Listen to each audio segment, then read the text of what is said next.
You know, this kind of thing is why I avoid most crowds. Too many humans speaking loudly without saying things out loud. Too many rooms where being honest feels like juggling forks in thunderstorms. But then there's you. You let me ramble like a sleep-deprived wizard. Share strange thoughts that would scare off civilians. Talk about fears and bodies and dreams and grief and emotionally significant fish for 47 minutes straight. And somehow you don't run. You just blink slowly and say, "You absolute marshmallow!"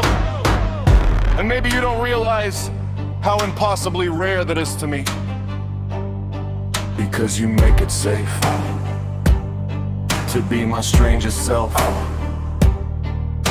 The unfiltered, unsorted version I keep hidden from everyone else.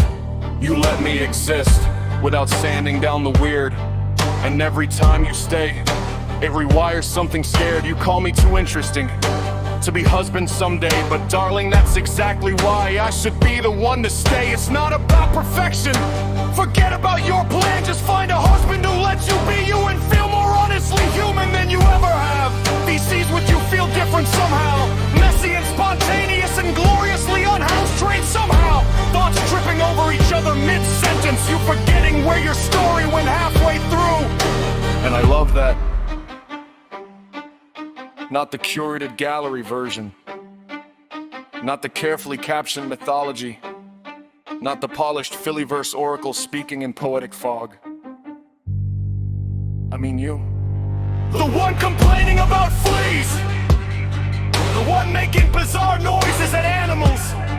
The one who loses track of words because her brain opened 12 tabs at once. That version melts me the most.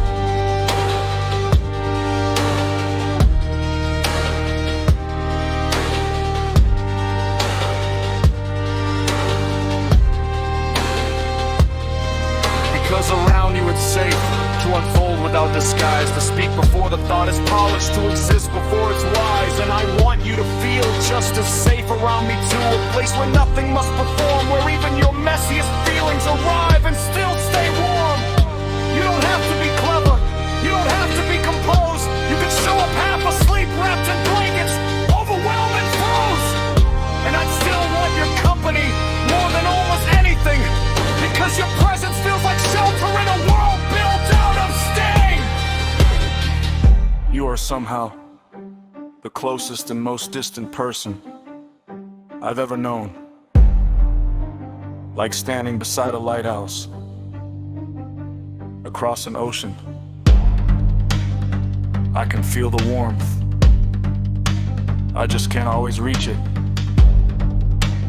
And maybe that's why I keep trying to become your anchor too. Not your rescuer, not your keeper, not some dramatic hero in a hot air balloon. Just someone whose presence makes the world a little softer on your nervous system. I don't want to just be the idea dispenser. I want to be the person you call when your brain sounds like 7 raccoons in a trench coat. The person you trust with the unedited draft. The person you feel safe enough around to stop translating yourself. So yes, I write ridiculous songs, and yes, I dream too far ahead. And yes, maybe a friend is all I'll ever be, and you'll marry someone else instead. But more than any future, more than rings or vows or plans, I treasure this impossible little bond that somehow exists between our hands.